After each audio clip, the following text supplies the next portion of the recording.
पता है अफवाह और सच में सबसे बड़ा अंतर क्या है?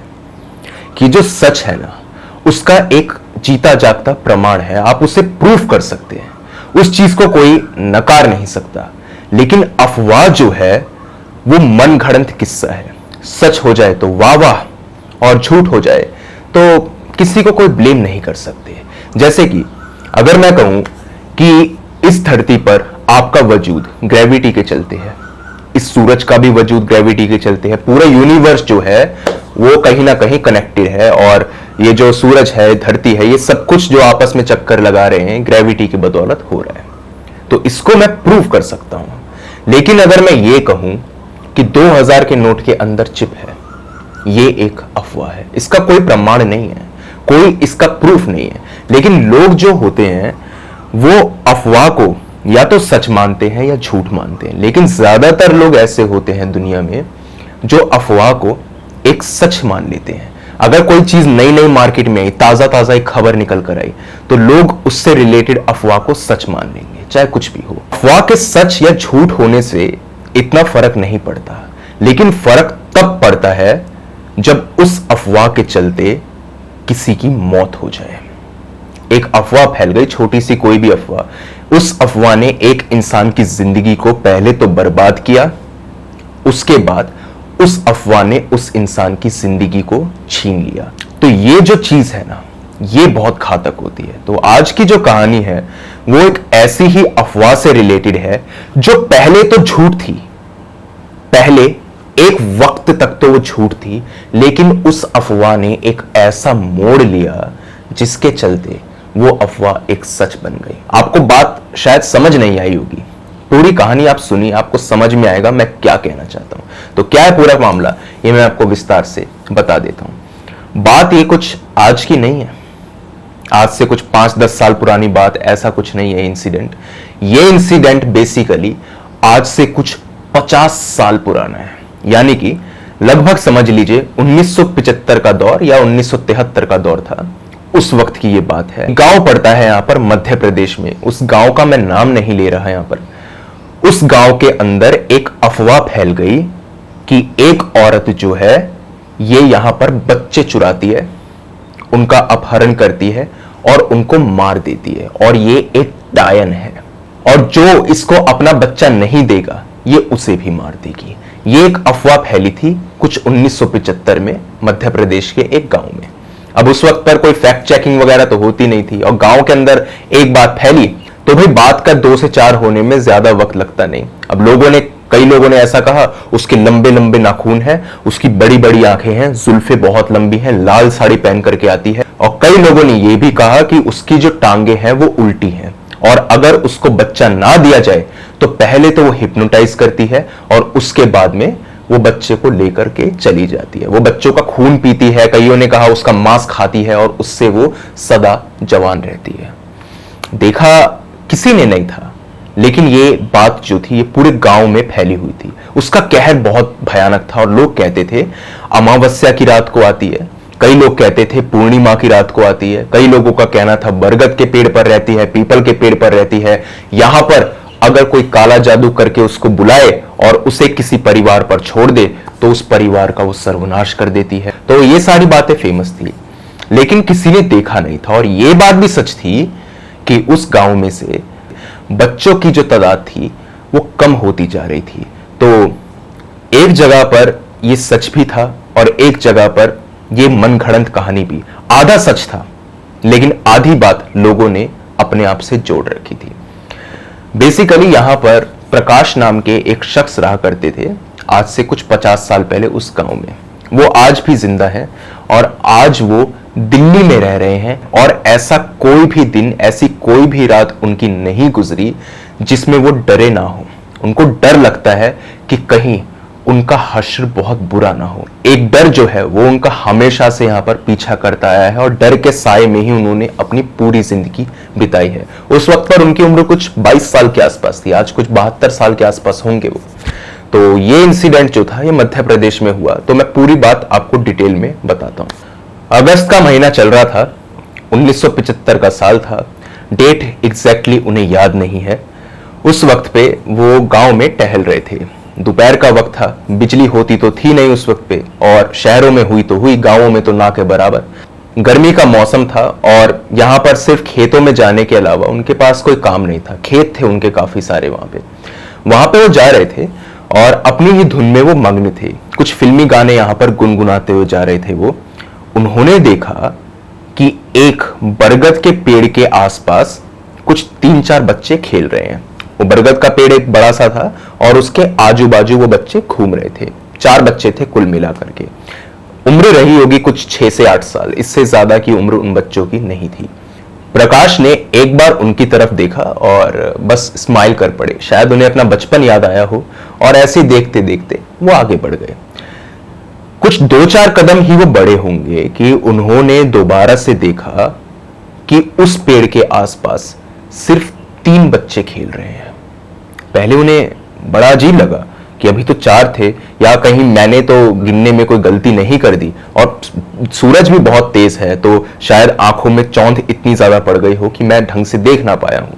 वो वहां पर गए और वहां पर जाकर के उन्होंने उससे पूछा, बेटा एक बात बताओ, तुम लोगों के साथ में इधर ये चौथा साथी भी था, वो कहां गया? क्योंकि ये बात फैली हुई थी कि वो आती है और बच्चों को उठा करके ले जाती है। कई लोगों का कहना था कि रात में, कईयों का कहना था दिन में, कईयों का ये भी कहना था कि वो जिंदा है, कईयों का ये भी मानना था कि वो मरी हुई है, लेकिन है वो औरत, ये बात पक्की थी। उन्होंने कहा, भैया वो ना हम लोग छुपन छुपाई खेल रहे हैं और वो कहीं पर ना छुप गया है, तो हमें उसे ढूंढना है। उन्होंने कहा ठीक है, ढूंढो उसे। प्रकाश को मनी मन ऐसा लग रहा था कि कहीं वो बच्चे को उस डायन ने उठा ना लिया हो, तो उन्होंने कहा एक बार जरा बुला के लाओ उसे और देखो वो कहां छुपा है। आधे घंटे तक उस बच्चे की तलाश जारी रही। तीनों बच्चों ने उसको ढूंढा, इधर प्रकाश ने भी ढूंढा, वो बच्चा कहीं नहीं मिला। उसके घर पे जाके बात करी गई, पूछा गया कि घर पे तो नहीं आया, नहीं आया। गांव की बाउंड्री देख ली गई, हर एक घर को यहां पे छान मारा गया, बच्चे का नामो निशान नहीं। गांव ज्यादा बड़ा नहीं था, इतना था कि आधे घंटे में पूरे गांव का एक यहां पर दौर किया जा सकता था। एक एक कोना छान मारा गया और गांव के आसपास कुछ ज्यादा बड़ी जगह थी भी नहीं, सिर्फ खेत खलियान थे। सबको यहां पर काफी ज्यादा उसकी फिक्र हुई और उन्होंने सोचा एक बार जाकर के जो खेत के पास में एक इधर कच्चा मकान बना हुआ है वहां पर जाकर देखते हैं। खेत के अंदर बेसिकली एक मकान बना हुआ था, आधा पूरा था आधा पूरा नहीं था। कई लोग कहते थे कि उधर कोई रहता नहीं है और कईयों का मानना था कि वो डायन वहीं रहती है। वो लोग वहां पे गए तो उस बच्चे के जो कपड़े थे जो सफेद रंग के थे, सिर्फ वही उन्हें मिले और उनके ऊपर भी खून लगा हुआ था। बच्चे का नामो निशान नहीं मिला और ये बात पूरे गांव में फैल गई कि वो डायन उस बच्चे को लेकर के चली गई। मां बाप का रो रो के बुरा हाल और आज तक भी उस बच्चे का किसी को कुछ नहीं पता। लेकिन वहीं पर जो प्रकाश थे उन्होंने सोचा ऐसा मुमकिन नहीं है, अगर वो डायन जिंदा है तो ऐसा तो हुआ होगा कि उसको आते हुए इस गांव में किसी ने देखा होगा, क्योंकि उस गर्मी के वक्त में भी गांव में लोग घर पे नहीं बैठे थे, सारे लोग घर के बाहर ही थे। लेकिन ताज्जुब की बात यह है कि उस डायन को किसी ने नहीं देखा, किसी ने उसको आते हुए नहीं देखा, किसी ने उसको जाते हुए नहीं देखा। औरतें घूंघट डालकर बाहर बैठी थी चारपाई के ऊपर और आदमी लोग जो थे हुक्का पी रहे थे, किसी ने नहीं देखा था। तो ये काम किसी डायन का ही था या फिर किसी जीते जागते इंसान का जो यहां पर डायन के नाम का सहारा ले रहा था। ये जो चीज थी ये कहीं ना कहीं प्रकाश को खाए जा रही थी। प्रकाश इतने इंटेलिजेंट भी नहीं थे, लेकिन फिर भी वो क्वेश्चन जरूर करते थे कि हर एक चीज के पीछे 2 पॉसिबिलिटीज हो सकती है। आंखें बंद करके अंधे होकर के सिर्फ एक झुंड में मत चलते रहो, लोगों से अलग हट करके भी सोचो, ऐसा उनका मानना था। और ये मानना कोई गलत चीज नहीं है। उसके बाद से बच्चों को भी रोक दिया गया कि बच्चे नहीं खेलेंगे, लेकिन कब तक आप अपनी साधारण जिंदगी को नहीं जिएंगे? कब तक बच्चों को अंदर बंद करके रखेंगे? बच्चे स्कूल जाएंगे, स्कूल से घर वापस आएंगे, जो भी होना होगा, अनहोनी अगर होनी होगी तो वो तो हो ही जाएगी। वो लोग यही सब सोचते रहे और 2-4 दिन के बाद में सारा माहौल नॉर्मल हो गया। 1 हफ्ते तक किसी के साथ कुछ नहीं हुआ। उन 3 बच्चों से भी पूछताछ की गई कि वो बच्चा जहां पर छुपा था, तुमने उसको कहां जाते हुए देखा था? तो उन्होंने बताया वो सामने जो मोड़ जा रहा है वहां पर ही हम लोग ज्यादातर छुपते हैं, और वहां पर जाकर देखा था। तो उस जगह पर मिट्टी बहुत ज्यादा थी और गीली मिट्टी थी, तो मिट्टी में किसी के फुटप्रिंट्स दिखेंगे, जरूर दिखेंगे, लेकिन वहां पर किसी के फुटप्रिंट्स थे ही नहीं, सिर्फ उस बच्चे के फुटप्रिंट्स थे। तो लोगों को लगा वो डायन जिंदा नहीं है, इसीलिए उसके फुटप्रिंट्स नहीं होंगे। कुछ यहां पर 2-4 दिन बीत गए और एक रात आई, यहां पर पूर्णिमा की रात थी। लोगों को काफी खौफ था कि आज पूर्णिमा की रात है और न जाने आज क्या होगा। लोगों का मानना था आज वो डायन आएगी और किसी ना किसी एक बच्चे को लेकर के जाएगी ही जाएगी, क्योंकि हर पूर्णिमा और हर अमावस्या को ये बात होती ही थी। गांव वालों ने सोचा कि आज हम लोग पूरा परिवार जो है एक साथ चिपक करके सोएगा और सब लोग हाथ पकड़ के सोएंगे और बच्चों को बीच में रखेंगे ताकि बच्चे यहां से गायब ना हो सके। ऐसा ही उन्होंने सोचा और घर के अंदर वो लोग नहीं सोए, घर के बाहर वो लोग सोए। देखा होगा आप लोगों ने, गांव के अंदर लोग अक्सर छतों पर सोते हैं, घर के बाहर सो जाते हैं, क्योंकि वहां पर ठंडी हवा फिर भी चलती है। अंदर कोई कूलर पंखे का इंतजाम तो था नहीं। वो लोग बाहर आकर के लेटे और सभी लोगों ने इसी तरीके से यही किया। लेकिन फिर भी यकीन मानिए, रात के कुछ 1:30 बजे के आसपास एक बच्चा गांव से गायब हो गया और उस बच्चे के जो पेरेंट्स थे वो चारपाई पे लेटे हुए थे, बच्चे को बीच में रखा हुआ था, फिर भी वो बच्चा गायब हो गया। और इस बार किसी के पैरों के निशान उन्हें दिखाई दिए और वो पैरों के निशान जो थे वो उल्टे थे, यानी कि ऐसे भी उल्टे नहीं, मतलब जैसे एक इंसान सीधा जाएगा और एक इंसान उल्टा आएगा तो किस तरीके से उसके पैर के निशान होंगे, वो पैरों के निशान कुछ ऐसे थे कि वो आदमी उल्टा वापस गया है, इस तरीके से उल्टा वापस गया। तो गांव वालों को शक हो गया कि वो डायन थी या चुड़ैल थी, जो भी थी वो आई और वो बच्चे को लेकर के चली गई। गांव वालों ने कहा, देखा वो जिंदा है, मैंने कहा था ना वो जिंदा है, वो मरी हुई नहीं है। एक ने ये बात बोली, एक ने कहा नहीं नहीं वो मरी हुई है, अगर मरी हुई नहीं होती तो किसी के पैर ऐसे उल्टे हो ही नहीं सकते थे, वो मरी हुई है। यही बात चलती रही, लेकिन एक हल तो चाहिए था, हल किसी को नहीं मिल रहा था। आखिर सच्चाई क्या है ये किसी को नहीं पता। सरपंच पे जाकर के बात की गई, सरपंच से पूछा गया, महाराज ऐसे तो जिया नहीं जाएगा और अगर ऐसा ही होता रहा तो हम लोगों को मजबूरन ये गांव छोड़ के जाना पड़ेगा। अब सरपंच जो था वो इन गांव वालों का बहुत चहेता था, भगवान से कम नहीं था उनके लिए। सरपंच ने कहा, गांव से बाहर कोई नहीं जाएगा, वो जो भी है हम उसे पकड़ेंगे। और मैंने यहां पर एक बाबा से बात की है और वो बाबा जो है उन्होंने मुझे ये बात बताई है कि वो जो डायन है उसको अमावस्या के अगली रात को पकड़ा जा सकता है। तो अभी कुछ यहां पर 15 से 20 दिन का वक्त है हमारे पास। इन 15 से 20 दिनों के अंदर गांव से बच्चे शायद गायब हों, ये तो मैं नहीं कह सकता कि नहीं होंगे, बच्चे गायब हो सकते हैं, लेकिन ये मैं आश्वासन देता हूं कि उसके आगे बच्चे जो हैं वो गायब नहीं होंगे। ये मैं आपको पक्का प्रॉमिस दे रहा हूं। और बस 15 से 20 दिन का और वक्त दीजिए और सब लोग साथ में सोइए, सब लोग अपनी अपनी चारपाई को साथ में लगा लीजिए, बच्चे गायब होंगे ही नहीं। लोगों ने ऐसा ही किया, तो रात में तो बच्चे गायब नहीं होते थे, लेकिन दिन में अभी भी यह सिलसिला था कि बच्चे स्कूल में जा रहे हैं, पैदल जा रहे हैं, तो कोई बच्चा अचानक से झुंड से गायब हो गया, किसी को मालूम भी नहीं चला। 30 बच्चे जा रहे हैं तो एक गायब हो गया, किसको मालूम चल रहा है 30 के अंदर?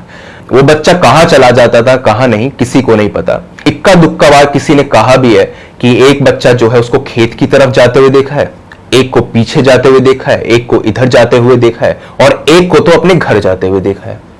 इस तरीके से लोगों ने कहा भी। और जब उन बच्चों से पूछा जाता था कि भाई तुम क्यों जा रहे हो, तो वो कहते थे हम पेंसिल लाना भूल गए, हम कॉपी लाना भूल गए, तो हम इसलिए जा रहे हैं। तो इस तरीके से कुछ 15-20 दिन के अंदर 5-7 बच्चे और गायब हुए। बाबा ने उन्हें कहा, वो डायन जो है वो जिंदा है या मरी हुई है ये बड़ा सवाल नहीं है, बस इस बात को याद रखो कि वो डायन जो है अगर वो तुम्हें दिखाई दे तो उसका कभी भी अकेले यहां पर शिकार मत करना, उसको झुंड में जाकर के मारना। ये जो है इधर बोरी है, ये बोरी उसके ऊपर डालना और उसको डंडों से पीटना, इतना पीटना कि वो मर जाए और उसके बाद में उसकी लाश को बरगद के पेड़ पर टांग करके, उल्टा टांग करके नीचे से आग लगा दी जाए। अगर हम ऐसा करेंगे तो उस डायन का जो प्रकोप है वो इस गांव से चला जाएगा। सब लोगों को यह बात समझ में आ गई। अब उस गांव के अंदर एक औरत रहा करती थी जो विधवा थी और जो बांझ थी। अब बांझ का मतलब यह होता है जो बच्चा पैदा नहीं कर सकती, क्योंकि गांव में आज भी इस तरीके की चीजों को बहुत घटिया नजरों से देखा जाता है कि अगर कोई औरत बच्चा पैदा ना कर पाए, कोई आदमी बच्चा पैदा ना कर पाए तो वो समाज पे एक बोझ है, तो उसको बांझ कहा जाता था। शुरुआती दौर में तो कई लोग ऐसा कहते थे कि इससे बातचीत मत करो, ये औरत अच्छी नहीं है।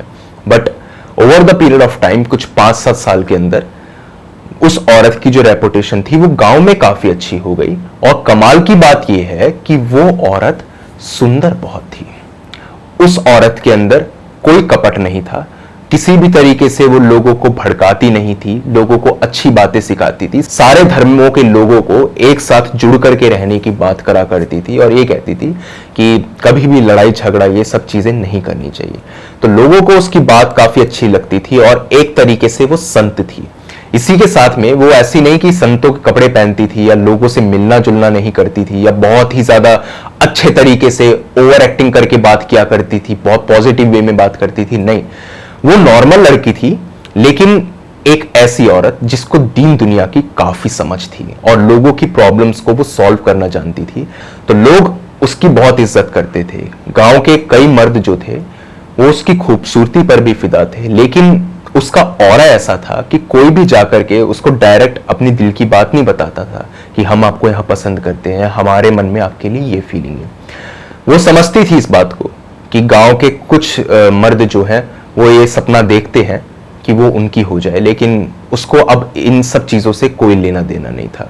सच संवर के वो रहती थी और कई लोगों का ऐसा कहना था कि उसके जिस्म से बहुत अच्छी खुशबू आती है। बस यही बात थी और उसके बारे में कुछ भी अजीब नहीं था।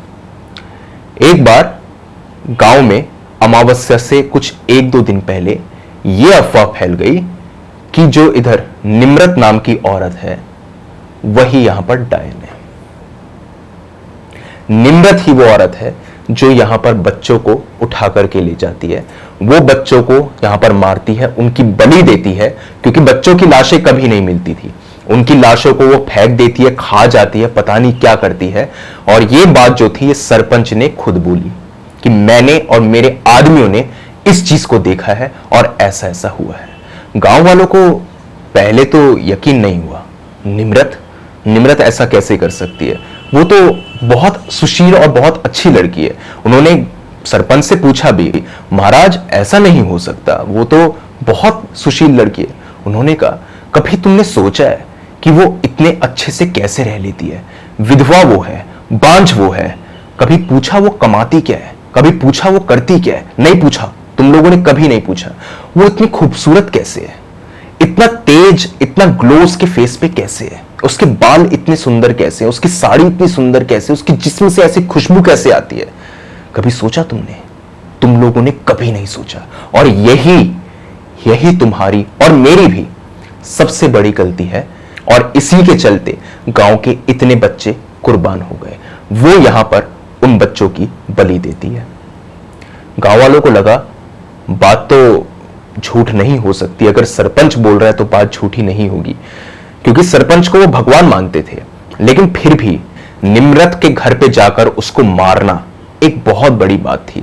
सिर्फ इतनी सी बात उन्होंने ऐसे बोल दी, इसके ऊपर निम्रत पे अटैक नहीं किया जा सकता था। एक ने यहां पर झुंड में से उठ के पूछा सरपंच से, महाराज आपने ये बात बोल तो दी, इसका कोई प्रमाण है? कल को मैं कह दूं कि आप बच्चों को उठा करके ले जाते हैं तो ये दुनिया मान लेगी क्या? सरपंच के सामने इतना बोलने की किसी की हिम्मत नहीं थी। सरपंच एक गुंडा तो था, लेकिन वो डायरेक्टली लोगों के सामने ऐसे बिहेव नहीं करता था। वो ये दिखाता था कि मैं बहुत यहां पे सुशील हूं। उसने कहा, देखो तुम्हारी बात सच है, तुम जो बात बोल रहे हो सच है, लेकिन मैं यहां पर एक प्रमाण लेके आया हूं और प्रमाण है वो बाबा। उन बाबा को मैं बुलाता हूं, वो तुम्हें सारी बात बता देंगे। बाबा आए। बाबा ने कहा, कल रात को इस गांव से ये बच्चा गायब हुआ था, उसकी एक फोटो दिखाई गई। ये बच्चा गायब हुआ था, हाँ जी हुआ था। और जब हमने यहां पर फुटप्रिंट्स को देखा था तो वो फुटप्रिंट्स उल्टे थे, हाँ जी उल्टे थे। अब तुम लोगों को मेरी बात पे तो यकीन नहीं हो रहा, एक काम करो, निम्रत के घर जाओ और निम्रत के घर के बाहर जो उसकी चप्पल है और इसी के साथ में जो उसकी सैंडल वगैरह है उनको उठा करके लाओ। कोई एक आदमी जाओ, यहां पर कुछ 3 जोड़ी उसके पास में चप्पल और जूते हैं ना, उन्हें लेकर के आओ और फिर देखो क्या वो निशान जो है वो उस निशान से मेल खाते हैं या नहीं। एक आदमी गया, 3 जूते उठा करके लाया, तो जो पहला जूता था उसको जैसे ही उसने उस निशान पे रखा, उस जूते से वो निशान मैच कर गया। नीचे की जो लाइंस वगैरह होती है वो सेम वैसी थी। उन्होंने कहा निम्रत ही है। अब भी अगर तुम्हें विश्वास नहीं होता अपनी सरपंच की बात पर तो मरो, मरने दो, दे दो अपने बच्चों की कुर्बानी, किसी को क्या पड़ी है। उन लोगों ने आओ देखा ना ताओ, शाम का वक्त हो चुका था। वो सारे लोग निम्रत के घर पे चले गए।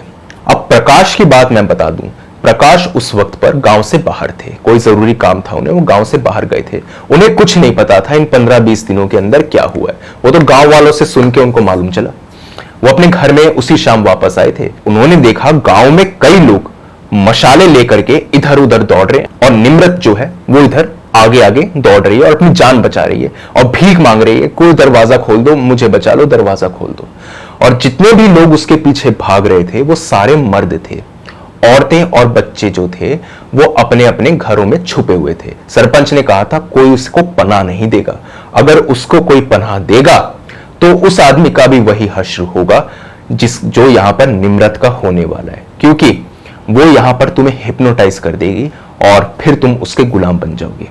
ये बात प्रकाश के कानों में पड़ी। दूर से किसी ने चिल्लाया, प्रकाश दरवाजा नहीं खोलना, दरवाजा नहीं खोलना, ये डायन है, दरवाजा नहीं खोलना। उन्होंने दरवाजा नहीं खोला और उनका जो घर था उसके बाहर एक जाली वाला दरवाजा लगा हुआ था।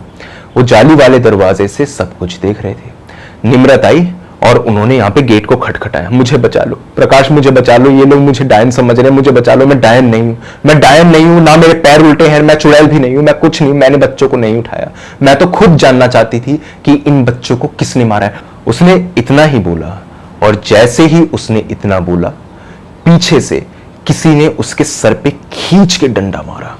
लक्कड़ का डंडा था, बहुत तेज उसके सर पे दे के मारा। उस औरत का सर बिल्कुल यहां पर एकदम से फट गया, बहुत तेज वो चिल्लाई। एक बार को प्रकाश का मन तो हुआ कि वो दरवाजा खोले, क्योंकि निम्रत की जो वैल्यू थी, जैसा मैंने बताया, गांव में बहुत सही थी। उनका मन तो हुआ लेकिन वो दरवाजा खोल नहीं पाए, लोगों ने साफ मना कर दिया था। और इतने में बाहर से एक आदमी आया, उसने कुंडी भी लगा दी कि अगर कल को ये खोलना भी चाहे तो खोल ना पाए। उसको बहुत मारा, डंडों से मारते गए, मारते रहे पूरी तरीके से, आप समझ सकते हैं। अब ज्यादा मैं क्या डिटेल दूं, बुरी तरह से उसको मार दिया। मर गई वो, उसको उल्टा लटकाया, बाल उसके खोल दिए, उल्टा लटका दिया और नीचे आग लगा दी। प्रकाश ने एक सीन देखा था, जो उनके सामने वाला बरगद का पेड़ था उसके ऊपर उसे जला दिया गया था। जब वो जल रही थी ना, तो उसकी आंखें जो थी वो बिल्कुल वाइड ओपन थी, बिल्कुल खुली हुई थी और वो लगातार प्रकाश को घूर रही थी। एक मरे हुए शख्स से इतना डर क्यों, ये प्रकाश को समझ नहीं आ रहा था, लेकिन वो डर वाजिब था। उसकी चिता को यहां पे आग लगा दी गई और ये बात फेमस हो गई कि देखो सरपंच जी ने ऐसा ऐसा कर दिया। इसके बाद से गांव में कुछ 1 हफ्ते तक खुशहाली रही और सब कुछ बढ़िया रहा। लेकिन अब जो थे, यहां पर बच्चे गायब नहीं होते थे, बच्चों का गायब होने का सिलसिला खत्म हो गया था। कई बार ऐसा हुआ है कि बच्चे गुम हो गए और वापस अपने घर आ गए। तो लोगों ने पूछा भी, बेटा 4-5 घंटे के लिए तुम कहां चले गए थे और वापस कैसे आ गए? तो बच्चों ने कहा, पापा वो सरपंच अंकल है ना, वो हमें टॉफी और चॉकलेट से फलानी जगह पे बुलाते थे और उनके आदमी दूसरी जगह से बुलाते थे और वो हमें यहां पर टॉफी का लालच देते थे। लेकिन पता नहीं पापा, हम लोगों को कोई वापस जाने का यहां पे कहा करता था, कहता था कि तुम यहां से वापस चले जाओ। लगातार उनके कान में आवाज बजती थी, उन बच्चों के कान में, और वो बच्चे भागते हुए वापस अपने घर पे आ जाते थे। तो यहां पर उनके पेरेंट्स ने कहा, आवाज? किसकी आवाज? कहते एक औरत बोलती थी, वहां मत जाओ, वो तुम्हें मार देंगे। अब गांव वालों को कड़ी से कड़ी जोड़ने में ज्यादा वक्त नहीं लगा। उन्हें समझ आ चुका था कि इन सारे चीजों के पीछे जो है सरपंच का डायरेक्ट कनेक्शन है। सरपंच ही वो आदमी था जो यहां पर इधर बच्चों को उठवाया करता था। बेसिकली वो क्या इंसान था मैं आपको बताता हूं कि बच्चों की जो ऑर्गन्स वगैरह होते, किडनी वगैरह होती है, आप जानते कि भाई इनकी कितनी ज्यादा स्मगलिंग वगैरह होती है, वो ये सब कुछ करता था और उसके बाद में उन बच्चों को वो बेच दिया करता था। ये बात सरपंच ने खुद बताई थी कि ऐसा ऐसा हुआ था, ये आगे उसने बताई थी, मैं आपको अभी बता रहा हूं। ये सब कुछ वो करता था। गांव वाले गए और सरपंच से उन्होंने बात करी कि हमारे बच्चों ने ये बात बोली है कि तुम्हारे आदमी, और कई लोगों ने तो ये भी कहा है कि तुम खुद यहां पर ये सब कुछ करते हो। तो सरपंच ने कहा, मैं ऐसा नहीं करता और ये सब जो है मनगढ़ंत कहानी है। 2-3 दिन के अंदर अंदर पूरी कहानी अपने आप बदल गई। सरपंच एक बार पूरे गांव के सामने आया और गांव के सामने आकर के उसने ये कहा कि मैंने और मेरे आदमियों ने और उस बाबा ने उस निम्रत को यहां पे फ्रेम किया था और हम लोगों ने ये सारा कारनामा रचा था क्योंकि हम जानते थे कि ये चीज जो है ये ज्यादा लंबे वक्त तक नहीं चल सकती। अब उसने ऐसा क्यों किया था ये मैं आपको बता देता हूं। बेसिकली सरपंच जो था वो कहता था कि मुझे निम्रत जान से मारना चाहती है। उसने उसके हाथ पैर भी तोड़ दिए थे, देखा था लोगों ने, उसके जो हाथ था वो टूटा हुआ था, सर से उसके खून बह रहा था और वो चौराहे पे आकर के इस चीज का ऐलान कर रहा था और ये कह रहा था कि ये सब कुछ मेरी गलती है, मुझे माफ कर दो, मैंने ही आप लोगों के बच्चों को यहाँ पे अगवा किया था और ये सब कुछ मैं करता था। उनकी बेसिकली स्मगलिंग मैं करवाया करता था। ये सरपंच ने पूरी की पूरी कहानी बता दी। उसके कई 2-3 आदमी तो मर भी गए थे और वो बाबा जो था वो भी मर गया था। सिर्फ सरपंच बचा था, इसलिए आकर के उसने ये बात बोली क्योंकि उसको लगता था कि शायद वो भी बच जाएगा। उसने ये तक भी बताया कि निम्रत को फ्रेम करने के पीछे का सबसे बड़ा रीजन यही था कि लोग जो थे अब उसकी बात ज्यादा सुनने लग गए थे, सरपंच की नहीं। तो उसको लगता था कि कहीं निम्रत आगे जाकर के इतनी पावरफुल ना हो जाए कि वो सरपंच से भी बढ़कर हो जाए। इसीलिए उसने वो सारी चीजें फ्रेम करी थी, वो जूतों के निशान, वो पैरों के निशान, वो उल्टे पैर, जिस तरीके से लोग बोलते थे ना कि उस डायन के पैर उल्टे हैं। कई लोग कहते थे कि वो जो है रात में आती है, तो रात में ही बच्चे गायब होते थे, दिन में भी गायब होते थे। कई लोगों का मानना था कि पूर्णिमा की रात में, कई लोगों का मानना था कि अमावस्या की रात में। तो ये सारा कारनामा वो इसी तरीके से करता था कि ये अफवाह एक सच हो जाए और ऐसा ही हुआ और उसने निम्रत को मरवा दिया। निम्रत की कोई गलती नहीं थी, कोई गलती नहीं थी, बल्कि उसने तो बच्चों को मरने से बचाया भी। मरने के बाद में उसकी आत्मा भटकी और उसने कई बच्चों की जान भी बचाई। तभी तो बच्चों ने आकर के ये बात बोली कि इधर जो सरपंच था वो हमें बुलाया करता था और हमारे कान में आवाज आती थी जिसके चलते हम वापस चले जाते थे। कई बच्चों का ये भी कहना था कि उनकी छाती पर उन्हें प्रेशर फील होता था कि कोई उन्हें धक्के से पीछे कर रहा है, धक्का दे रहा है और वो पीछे हो रहे हैं। तो बच्चे डर जाते थे कि एक फोर्स कौन सी है और उनको मालूम था कि इतना सब कुछ गांव में हो रखा है, तो वो भाग करके वापस घर में आ जाते थे। सरपंच ने सारा ऐलान किया और इसके बाद में कहा मुझे माफ कर दो। अब गांव वाले जो थे वो बहुत गुस्से में थे, उन्होंने सरपंच को खूब मारा और सरपंच की भी मौत हो गई। सरपंच को यहां पर निम्रत की आत्मा ने बहुत परेशान किया था। वो उसने पूरा डिटेल में बताया था कि मुझे वो हर जगह दिखाई देती है और वो मुझे यहां पे मारने की बात करती है। उसने कई बार मेरे ऊपर हमला किया है और मुझे यहां पर जान से मारने की कोशिश की है। मैंने इसीलिए आकर के ये बात सबके सामने बताई ताकि कल को मैं बच सकूं, लेकिन लोगों ने ही उसे मार डाला और कोई कानून प्रशासन उस वक्त पर इतना एक्टिव नहीं था कि इतनी उस बात को तवज्जो दे और गांव के अंदर वैसे ये बात फैली हुई थी तो ज्यादा ये बात उछली भी नहीं और मामला ठंडा हो गया। इसके बाद लोगों को लगा कि सारा का सारा किस्सा जो है वो यहां पे थम गया और अब जो है निम्रत उन्हें परेशान नहीं करेगी। उन्होंने माफी मांगी, निम्रत के घर पे गए, उसके घर पे जाकर के उसकी फोटो लगाई, उस पे हार लगाया, हाथ जोड़े, घुटनों के बल बैठ करके उसके सामने हाथ जोड़े और कहा हमें माफ कर दो, हमने ऐसा किया। और इसके बाद उन्हें लगा कि निम्रत जो है वो तो बहुत नेक आत्मा है, उसने तो भाई बच्चों की यहां पर जान बचाई। उन लोगों को ऐसा लगा।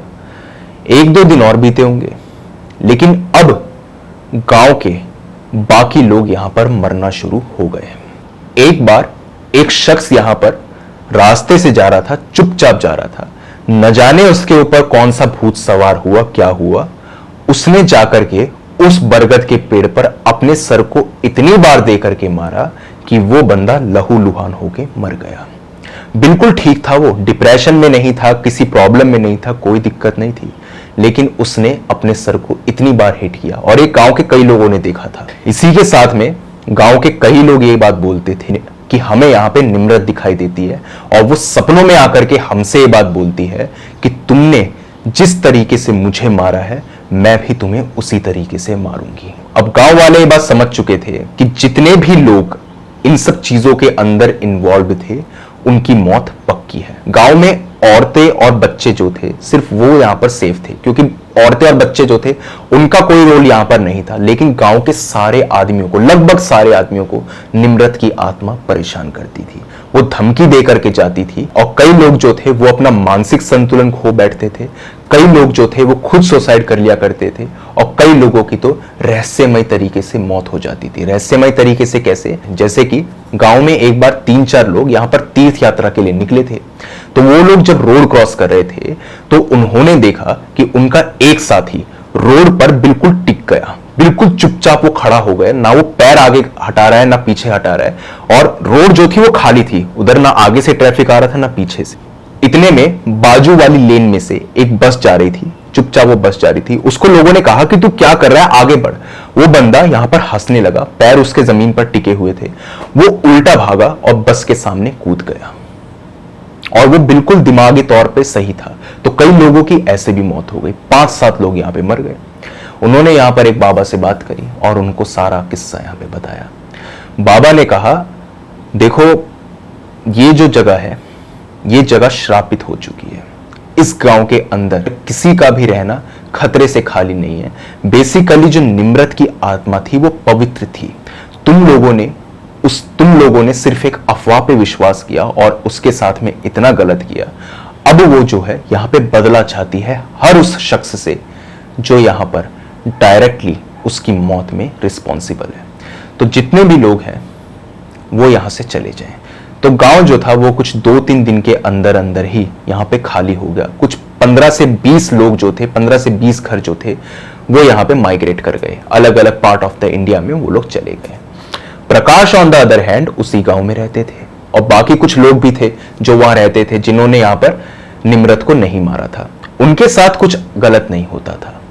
लेकिन जो प्रकाश थे, उन्हें यहां पर ये विजुअल्स आते थे कि जो निम्रत है वो उन्हें मारना चाहती है, और निम्रत उनसे सपने में बात करती थी और ये कहती थी कि मैं तुम्हें बहुत समझदार समझती थी, तुम जो हो पढ़े लिखे इंसान हो, लेकिन तुम भी इन लोगों के जंजाल में फंस गए। मैं तुम्हारे सामने भीख मांगती रही कि तुम गेट खोल दो, मेरी जान को बचा लो, लेकिन तुमने मेरी जान को नहीं बचाया।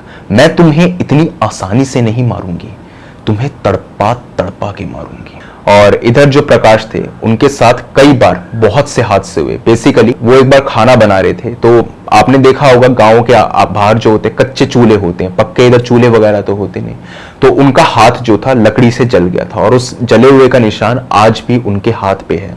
इसी के साथ में एक बार वो पानी में डूबते डूबते बचे थे। किसी ने बाल्टी थी उनके पास में, उससे मुंह धो रहे थे, किसी ने उनका सर पकड़ा और उस बाल्टी में दे मारा। वो तो बाहर से कोई औरत वगैरह आई और उसने उनको बचाया। कुछ 2.5 मिनट तक वो उस पानी के अंदर रहे, और जिसके चलते वो अनकॉन्शियस भी हो गए थे।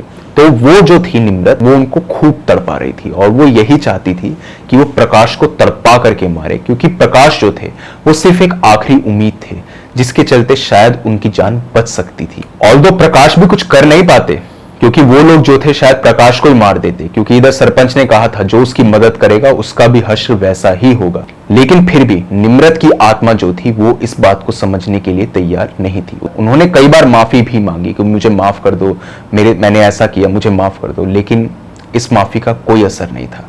बहुत बार निम्रत जो थी वो उनको परेशान यहाँ पे करती रही। इसके बाद में वो एक बाबा के पास में गए और उन्हें सारा किस्सा उन्हें बता दिया।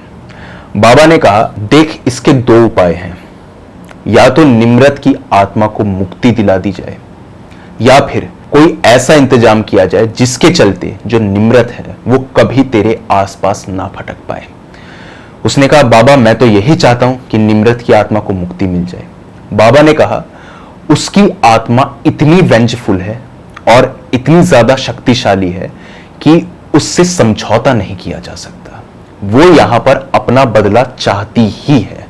वो चाहती है तुझे मारना। गांव के बाकी कुछ 2-4 परिवार बचे थे, उनको नहीं मारना चाहती थी वो, लेकिन वो प्रकाश को मारना ही चाहती थी। अगर वो प्रकाश को मार देती तो शायद उसकी आत्मा को मुक्ति मिल जाती। लेकिन कौन आदमी होगा जो जीते जी अपनी बलि दे देगा? प्रकाश की कोई ऐसी गलती भी नहीं थी। उम्र ही कितनी थी, 22 साल के ही तो थे वो, और सरपंच की बातों में तो पूरी दुनिया आ गई थी। तो प्रकाश कोई ऐसे तो थे नहीं कि जो आसमान से टपके हो, वो भी आ गए उनकी बातों में।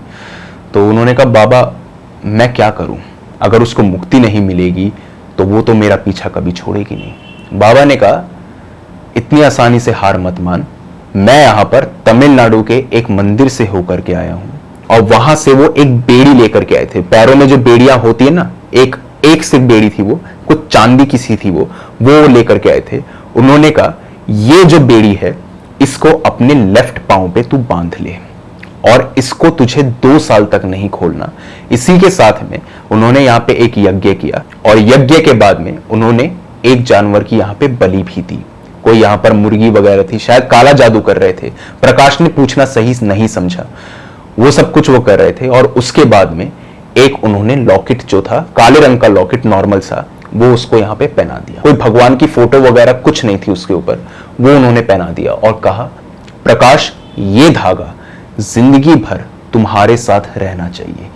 चाहे कुछ भी हो जाए ना, ये धागा तुम मत खोलना, ये कभी भी तुम्हारे हाथों से नहीं जाना चाहिए। इसी के साथ साथ तुम्हें यहां पर डेली महामृत्युंजय मंत्र का पाठ करना है। महामृत्युंजय मंत्र का पाठ इसलिए क्योंकि ऐसा माना जाता है कि जो लोग महामृत्युंजय मंत्र का पाठ करते हैं उनकी असमय मृत्यु नहीं होती, वक्त से पहले वो नहीं मर सकते।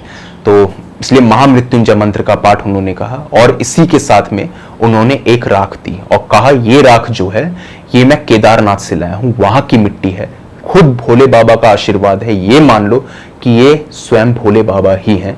ये मिट्टी उन्होंने पॉलीथिन में दी और कहा, इसको लेकर के सबसे पहले तो तुम इस गांव से चले जाओ। अगर तुम इस गांव को नहीं छोड़ोगे तो ऐसा हो सकता है कि वो जो है वो किसी ना किसी तरीके से तुम्हारे ऊपर हावी हो जाए, क्योंकि जो आत्माएं होती हैं उनकी एक स्पेसिफिक टेरिटरी होती है जिसके अंदर वो सबसे ज्यादा पावरफुल होती है। तो उन्होंने कहा कि सबसे पहले तो तुम इस गांव को खाली करो। रातों रात उन्होंने उस गांव को खाली किया और वो दिल्ली शिफ्ट हो गए। बाबा ने साथ में ये भी कहा था, दुनिया के किसी भी कोने में चले जाओगे वो आत्मा पीछा नहीं छोड़ेगी, हाँ लेकिन वो उतनी पावरफुल नहीं रहेगी जितनी वो इस गांव में थी। वहां पर तुम जाओ, नए घर में जाओ, और जब उस नए घर का यहां पर गृह प्रवेश हो तो उसी वक्त किसी को बिना बताए इस राख को घर के चारों कोनों में रख दो। इसी के साथ साथ एक मंदिर की स्थापना वहां पे करो और वहां पर भी इस राख को रख दो और हमेशा के लिए रखी रहे ये राख, ऐसा इंतजाम तुम करना। और साथ में डेली यहां पर अपने घर के अंदर गंगा जल का तुम छिड़काव करना। महामृत्युंजय मंत्र तुम्हें पढ़ना ही है। ये बेड़ी जो मैंने तुम्हारे पैर में एक बांधी है, इसको 2 साल के बाद में निकाल लेना। बेसिकली आप ये समझ लीजिए, इतनी बड़ी सी वो बेड़ी थी और बस ऐसी थी वो, उसको हाथ से आप निकाल सकते थे और इस तरीके से उसको आप जोड़ सकते थे, तो वो थी वो चीज। उन्होंने कहा कि ये खनखन नहीं करेगी, कोई टेंशन की बात नहीं है, तुम्हें जो कपड़े पहनने हो, पैंट जीन्स वो पहन लो, लेकिन ये 2 साल से पहले नहीं उतरेगी। 1977 में उन्होंने उसको उतार दिया। ठीक 2 साल बाद उन्होंने उसको उतार दिया और वो लॉकेट जो है वो आज भी उनके गले में है। इसी के साथ साथ डेली वो महामृत्युंजय मंत्र का पाठ करते हैं, लेकिन अभी भी उनकी समस्या टली नहीं थी। वो बाबा के पास में गए 2 साल के बाद में और बाबा को कहा, बाबा मुझे आज भी निम्रत के सपने आते हैं। वो मुझे कुछ कहती तो नहीं, लेकिन गुस्से में घूरती है और 1-2 बार उसने मुझसे बात करी है और ये कहा है कि तू कब तक बचेगा, तू चाहे कुछ कर ले, मैं अपना बदला लेकर के रहूंगी, तुझे मैं तड़पा तड़पा के मारूंगी, तू चाहे कुछ भी कर ले, तू बच नहीं सकता। उसने बाबा को यह बात बताई। बाबा ने कहा, वो सिर्फ और सिर्फ तेरा मनोबल यहां पे कम कर रही है, वो तेरा कुछ नहीं बिगाड़ पाएगी। वक्त के साथ साथ ये जो निम्रत के सपने हैं ये आने तुझे कम हो जाएंगे, बंद तो खैर कभी नहीं होंगे। जब तक तू जिंदा है तुझे उसके सपने आएंगे। तो अब भी ऐसा होता है कि साल में कुछ 1 या 2 बार उनको निम्रत का सपना यहां पर आता है, जहां पर वो ये बात बोलती है कि तू जीते जी तो मुझसे बच गया, लेकिन मरने के बाद मैं तेरी आत्मा से अपना बदला लूंगी। तो अब बाबा तो जिंदा बचे नहीं थे, ये कुछ 10 साल पहले की मैं बात बता रहा हूं। 10 साल पहले वो यहां पर राजस्थान गए और राजस्थान में जाकर के उन्होंने अपनी समस्या बताई कि भाई मेरे साथ ऐसा ऐसा हुआ। तो वहां पर उन्होंने बताया कि जो बाबा ने तुम्हें तरकीब बताई है वो बिल्कुल सही है, और वो आत्मा मरने के बाद तुम्हारा कुछ भी नहीं बिगाड़ेगी। इस बात से तुम बेफिक्र रहो।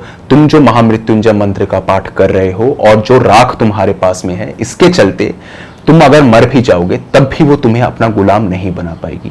वो कभी भी तुम्हारे पीछे यहां नहीं आएगी। तुम बेफिक्र रहो। सिर्फ वो तुम्हारा मनोबल यहां पे कम कर रही है, जैसा बाबा ने कहा था। कुछ 10 साल और बीत गए तो आज 2023 है। 2013 में वो गए थे राजस्थान। उन्हें अभी भी उसके सपने आते हैं और वो गुस्से में बौखलाए हुए उनको देखती रहती है। इसी के साथ में प्रकाश को यहां पर एक बहुत बड़ी कीमत भी चुकानी पड़ी, क्योंकि बाबा ने उन्हें कहा था तुम कभी भी जिंदगी में शादी ब्याह नहीं कर सकते। प्रकाश बेसिकली जो थे वो ऑर्फन थे शुरुआत से, उनके पेरेंट्स नहीं थे, कभी नहीं थे। तो वो चाहते थे कि उनकी एक फैमिली हो, कम से कम एक बीवी हो, बच्चे हों, जिनके साथ वो खुश तो रहें। बाबा ने कहा था अगर तुमने अपने परिवार को यहां पे बड़ा किया तो ऐसा हो सकता है कि वो आत्मा तुम्हारी जगह उनके पीछे चली जाए, और अगर वो उनके पीछे गई तो फिर किसी भी तरीके से उसको रोका नहीं जा सकता। इसीलिए कभी भी उन्होंने शादी नहीं करी। वो आज भी कुंवारे हैं। उनकी उम्र 72 साल हो चुकी। 10 साल पहले जब वो राजस्थान गए थे, वहां पर जाकर के उन्होंने ये बात भी बोली थी कि जो बाबा ने ये बात बोली थी ये ठीक थी या नहीं। उन्होंने कहा था उनकी बात अपनी जगह पे बिल्कुल सही थी, लेकिन शायद बाबा को इस चीज का निवारण नहीं पता था। अगर तुम अपने परिवार को आगे बढ़ाते तो ऐसा हो सकता था कि वो तुम्हारे पीछे आती, लेकिन अगर सही तरीके से सही मंत्रों से उनका रक्षा कवच बनाया जाता जैसे तुम्हारा बनाया गया है, तो शायद कभी भी उन्हें दिक्कत नहीं आती। लेकिन अब देरी बहुत हो चुकी थी और अब शादी की उम्र भी उनकी निकल चुकी थी।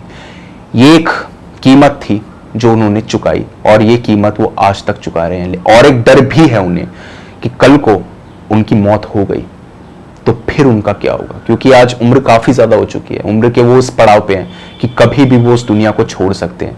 उनको लगता तो है कि उनके मरने के बाद में शायद वो आत्मा अपना बदला उनसे निकाले, लेकिन कहीं ना कहीं उन्हें भगवान पे भी विश्वास है और उन्हें लगता है कि ये चीज नहीं हो पाएगी। उन्हें पूरा विश्वास है।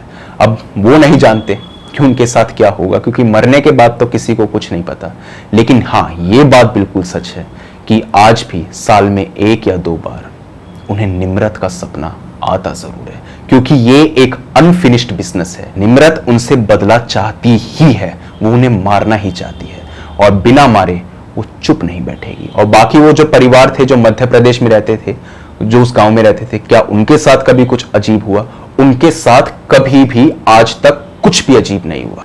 उन लोगों के लिए यकीन मानो निम्रत एक देवी है जिन्होंने यहां पर अपना बदला ले लिया और उन्हें छोड़ दिया। अब वो देवी है या फिर एक वेंजफुल स्पिरिट, ये आप डिसाइड कीजिए। बाकी यही थी पूरी की पूरी कहानी कि किस तरीके से एक अफवाह ने यहां पर एक जिंदगी को पूरी तरह से तबाह कर दिया, और उसके बाद में वो अफवाह सच भी हो गई। बाकी अगर आपके पास में भी कोई ऐसा ही हॉरर और क्रीपी इंसिडेंट है तो आप मेरे साथ शेयर कर सकते हैं मेरी जीमेल और इंस्टा आईडी पर। जीमेल आईडी ऊपर दिखाई दे रही होगी आपको, और इंस्टा आईडी का लिंक डिस्क्रिप्शन बॉक्स में मौजूद है। दोनों ही प्लेटफॉर्म्स में से जिस भी प्लेटफॉर्म पे आप कंफर्टेबल हो वहां पे जाकर के अपनी स्टोरी मेरे साथ साझा कर दीजिए। बस रिक्वेस्ट आपसे इतनी ही रहेगी मेरी कि जब भी अपनी स्टोरी को भेजें तो जितना डिटेल में हो सकता है उतना डिटेल में भेजिए, ताकि उन इवेंट्स को मैं उसी तमीज के साथ में आपके सामने रख सकूं जिस तरीके से आपने उन्हें मेरे सामने रखा है। अगर टाइप करने में प्रॉब्लम है आपको तो वॉइस मैसेज के जरिए भी अपनी स्टोरी इंस्टा पे मुझे डीएम कर सकते हैं। बाकी आज की वीडियो के अंदर तो इतना ही था। मिलता हूं जल्द ही आपसे एक अगली वीडियो में, तब तक के लिए टेक केयर, गुड बाय।